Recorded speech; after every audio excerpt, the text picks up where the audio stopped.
Hello everyone, 23শে জানুয়ারি বিনা কিছু প্ল্যানে আমি আর ভাবি বেরিয়ে পড়েছিলাম লং রাইডে একদম সাডেনলি। সবার প্রথমে গেছিলাম এই যে ডাকাতকালী বাড়ি। যারা যারা তারকেশ্বর যায় তাদেরকে কিন্তু এখানে পুজো দিয়ে তারপরেই তারকেশ্বর যেতে হয়। তারপর ওখান থেকে চলে গেছিলাম ব্রহ্মদৈত্য ধামে।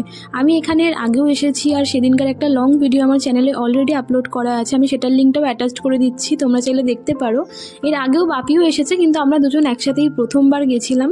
আর এই জায়গাটা আমার ভীষণ সুন্দর লাগে। প্রথমবার যখন গেছিলাম অনেকটা লেট হয়ে গেছিলো বলে সেরকমভাবে ঘুরতে পারিনি। তো সেদিনকে অনেকটা সময় কাটিয়েছিলাম, আশেপাশে ভালো করে ঘুরে দেখেছিলাম। আমি আর বাপি অনেক ছবি তুলেছি। বাবার সাথে এরকম বেরোতে কিন্তু আমার বেশ ভালো লাগে। ওখান থেকে চলে গেছিলাম এই যে উত্তরবাহিনী কালীবাড়িতে। এটা মাত্র 3 কিলোমিটার ব্রহ্মদৈত্য ধাম থেকে।